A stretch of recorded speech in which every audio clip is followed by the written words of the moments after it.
Everything that has a beginning has an ending. And the journey that a narrative takes to go from its beginning to its end is known as a story arc. Now, professional wrestling has never been known as outstanding literature, but maybe it can be. And maybe it should.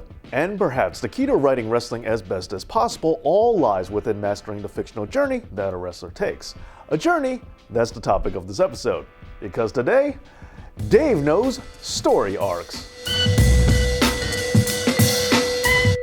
While we tend not to think of it this way, wrestling is, of course, fictional writing. Sure, it does involve real-life people incorporating a lot of their real life into very real performances, but I think it's very important to remember that much of what unfolds is indeed a fictional narrative that was written by a writer, or several, and therefore the events that we see in wrestling should be treated like any other work of fiction, remembering that these events are a part of a story. And it's by looking at wrestling this way that we can make those stories even better. Now, when it comes to writing a good story, a major factor in doing so is the story arc. And sure, every story by default does have a beginning, middle, and end if you just segment it into thirds. However, there's a lot more to making a story arc compelling, intriguing, or satisfying than just simple division.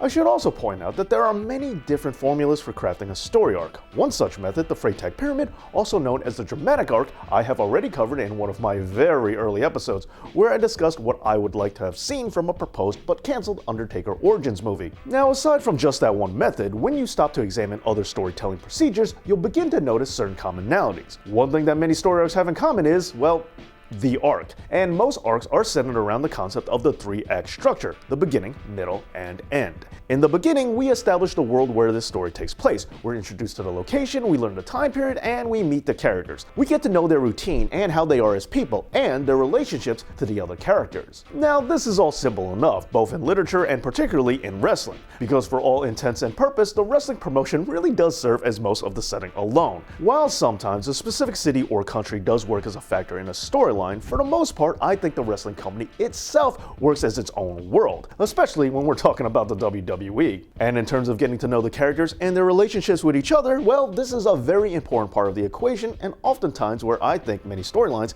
can go awry. Let's compare wrestling to the world of comics. Oh, by the way, please check out and subscribe to my comic book channel, Dave Knows Comics. But back to the lecture at hand. The same thing that holds true for comic books is also true for wrestling, because every comic book is potentially someone's first issue ever. Same thing goes for every wrestling show. And because of that, it needs to be abundantly clear how these wrestling characters all relate to each other, since anyone could potentially be tuning in for a very first time, or even if it's just to remind the current fanbase of what's going on. But at the same time, we don't want to needlessly bore the current audience that has been watching this whole time with continuous recaps, which the WWE definitely has a tendency to overdo. The best way, as I see it, is to have certain interactions that are very clear and instantaneously recognizable to anyone. If a wrestler jumps another wrestler, it's probably a good sign that he doesn't like him. Or if a wrestler just flat out tells us so in a scathing promo, or it could even be something as simple as just a really mean glare. Furthermore, other simple yet effective tactics for professional wrestling are other basics, such as establishing who the heels are and who the faces are and who are the champions. By firmly establishing who these characters are by giving them really strong identities is the best way to start making them really compelling. And simple gestures like these are universal and read loud and clear right away. Sure, they are a bit simple, but sometimes simplicity is best. And of course, these are not the only options. I'm just giving examples of how to establish relationships and motives between characters. There are, of course, plenty of other ways to do so.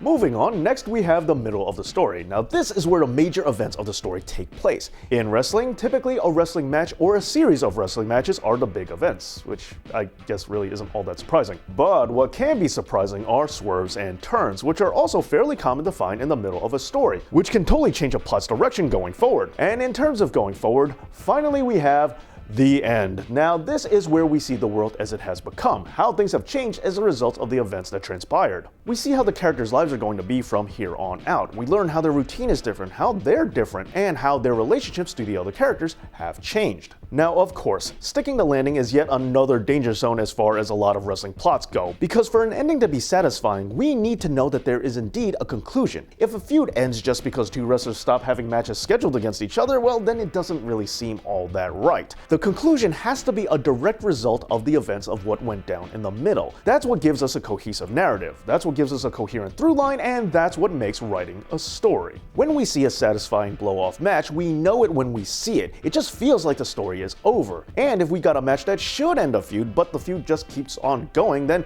we get weirded out by it, knowing that there was really nothing more to tell between these two wrestlers. And oftentimes, the changes that we see in wrestling that signify that a feud has come to an end are pretty straightforward. Is there a new champion? Is someone now bad that was good, and vice versa? Is there a new feud that sprang out of this one? It's changes like these that make all the difference, because it shows that the events of the story that we just witnessed had consequences. And that's how it all works. The ending gives credence to the middle, and the middle changes the way things were in the beginning. And we know how things are different by comparing the beginning to the end. In other works of fiction, this of course holds true too. If the story's about a big battle, by the end we can see that there were many casualties. If it's about a young kid looking for his big break and he gets a big opportunity, then we can see at the end that he's become a major star. If the story's about a couple that has a major fight, we could see by the end that they either broke up or that they reconciled. However, that does raise the question, what if they do just get back together? Or if the big battle happens and nobody gets hurt? Or what if the kid bombs and he has to go back to his old life? We've all seen stories like that, so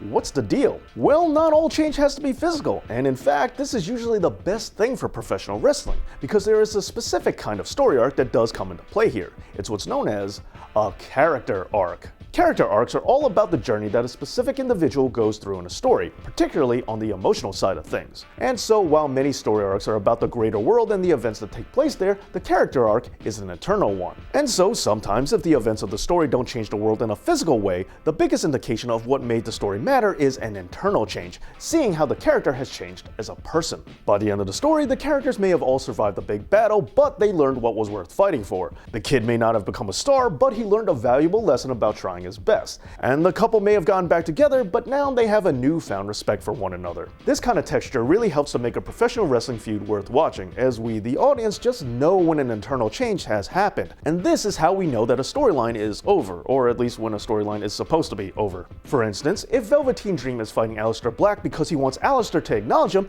and then even though he loses the match, he still earns Aleister's respect, we know that an emotional change has occurred. We don't need additional matches, we don't need a title to change hands, and we don't need some apocalyptic event to change the physical landscape in order for us to know that this story has come to a proper conclusion. In fact, having less external change is usually for the better when it comes to wrestling, because a lot of wrestling programming follows the exact same rules as any other piece of weekly episodic TV. And while a weekly show's beginning should be fairly obvious in how it establishes its components, its ending, on the other hand, benefits greatly from subtlety. Let's compare wrestling to another form of writing, the sitcom. Because sitcom plots tend to find a way to reset everything in the world back to normal by the end of the episode. That way we're ready to go for another fresh adventure next week. But just so this particular episode matters, the character tends to learn a valuable lesson of some sort. And even if this lesson is totally forgotten by next week's episode and is never spoken of ever again, at least it gave value for right now. And when it comes to professional wrestling, and doubling back to the very beginning statement of this video, while everything that has a beginning does have an ending, wrestling, like competitive sports, soap operas, or comic books,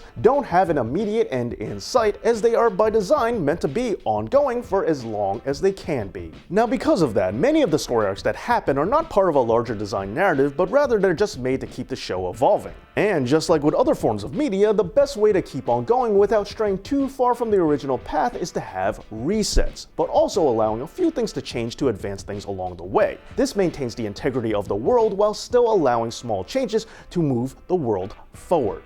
In the end, the best storylines in professional wrestling, like Dean Ambrose needing to learn to trust Seth Rollins again before reforming the Shield, jealousy driving a wedge between the Mega Powers, or The Undertaker facing his brother Kane for the very first time, all stem from an emotional component. And it's the journey in which these changes happen, both internal and external, that gives a whole story meaning. But what do you think? What are some of your favorite story arcs in all of professional wrestling? Let me know down in the comments. And don't forget to like, share, and subscribe right here to Dave Knows Wrestling. Thank you so much for watching, and as always, Dave knows.